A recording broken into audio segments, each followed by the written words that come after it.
Another lost file has been unearthed from the vault. A film forgotten by time, left to rot in the shadows of the horror genre. But tonight, we're cracking it open. Welcome to Vault File 001, Rabid Grannies. Granny's serving up something special for dinner.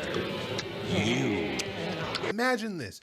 You roll up to a quiet family dinner, expecting boring small talk and cold casseroles, but then your sweet old aunts transform into cannibalistic demons and start tearing into the family like it's an all-you-can-eat buffet of blood and betrayal. That's Rabid Grannies, a demented schlock-filled nightmare soaked in gore and black comedy. Directed by Emmanuel Caravan, this Belgian-French horror freak show dropped in 1988, hitting VHS like a rusty axe to the skull. It was later unleashed on DVD by Troma Entertainment, the kings of no-budget, no-rules horror insanity. But here's the kicker.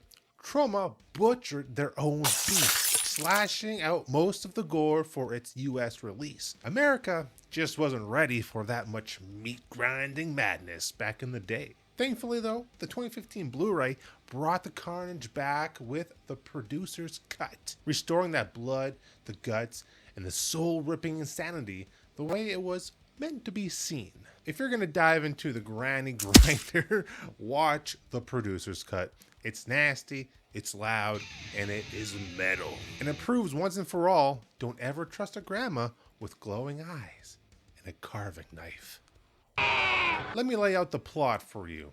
It is 1988 in West Flanders, Belgium. Two elderly sisters who are pretty wealthy and are known for being pretty great to their community invite over their family, their nieces, their nephews. That's just all of them. It's a celebration for the sisters' upcoming birthday. But the one nephew not invited has been ostracized by the family for being a devil worshiper, which was pretty big back in the 80s. I'd like to say the rest are there to celebrate.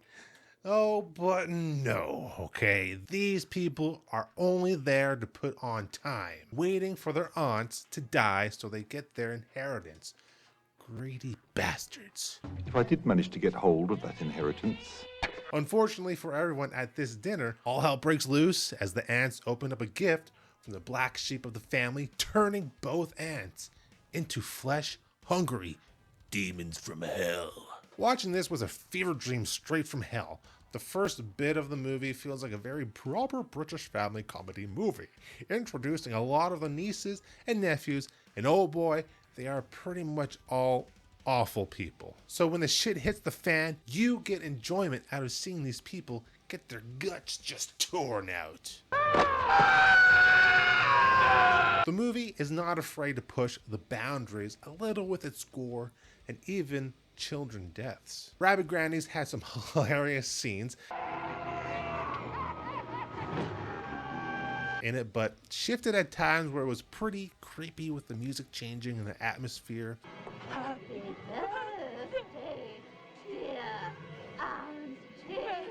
Like all good 80s horror, this had some great and hilarious practical effects. Like this one scene in the movie, the family is at the dinner, gathered around the table, and one of the granny's demon arms stretches out all the way across this giant dinner table, grabbing one of the women and dragging her body back across so they can munch down on her face. Blood spraying everywhere, the corpse kicking trying to get away. It was surprisingly funny and did not shy away from tons of blood. Now the question is, why was Rabid Grannies forgotten? Rabid Grannies is an indie horror movie that came out in the 80s. Even being one of Troma's well-known movies, it kind of vanished due to the title and the subject matter, even though it was nominated for International Fantasy Film Award. You know, it didn't have a theatrical release in most markets, not getting the mainstream media attention like most movies do from getting a wide release. So it spread through word of mouth, cultivating a cult horror fan base who loved over-the-top gore. I'm one of them. Hello. But when it came over to America, Troma happened. This is the worst part in my opinion. Troma cut out all the guts of the film like I said earlier. The film was gutted, chaos sanitized, horror fans expected mayhem from those grannies but got watered down boogers. And without its full feral form, Rabid Grannies never stood a chance. It was often in bootleg tape trading circles way back in the day, which wasn't a huge market, only for those die-hard fans. Could have been one of those movies that thrived during the video rental days of Blockbuster, but with no iconic monster, no killer soundtrack, no franchise to keep its old corpse warm, the blood-soaked VHS was tossed on the back shelf and overshadowed by the likes of Evil Dead and Dead Alive. And in my opinion, Rabid Grannies stacks up with those movies. And since a lot of the movies that was released only on VHS, the lesser unknown movies like Rabid Grannies disappeared as rental stores like Blockbuster went out of business. It wasn't until 2015 it got its Blu-ray release, which brought back that gore that was originally taken out.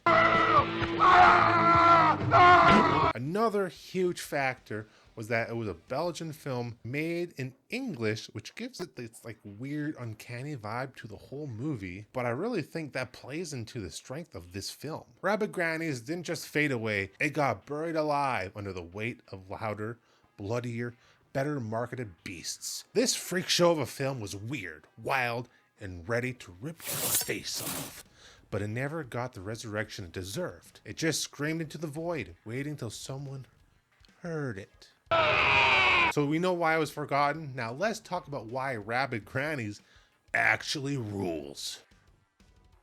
If you want a safe, Hollywood, polished horror movie, get out of here. Rabid Grannies is the complete opposite. It's what happens when Eurotrash cinema gets possessed by a demon from hell, pukes up its dentures, and throws a birthday party. This movie doesn't give a damn about logic, pacing.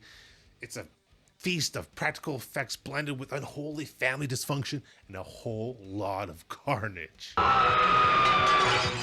Two sweet old ladies turning into snarling, wild, dripping cannibals from hell. It's something you'd find in a cursed VHS bin buried beneath a pile of nun bones. It dares to be ugly, weird, and off-kilter in the best possible way. This is the kind of unhinged horror that builds an underground cult following.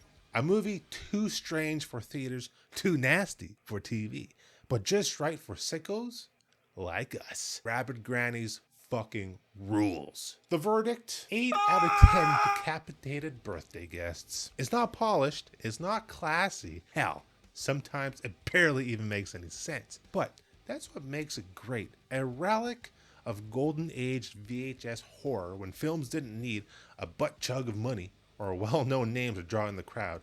It's a ghoulish love letter to practical gore, absurd plots, and unfiltered chaos. If you dig blood-soaked chaos, unhinged Euro horror, practical effects that punch you in the eyeballs, Rabid Grannies belongs in your collection, or at least your next drunken horror marathon. Smash that like button like it owes you inheritance money. Drop a comment with your favorite forgotten freak show, and subscribe to stay locked inside the vault. Until next time, this metal is signing off from the Horror House Vault. Keep it creepy, keep it cult, and never trust a granny with glowing eyes and a butcher's knife.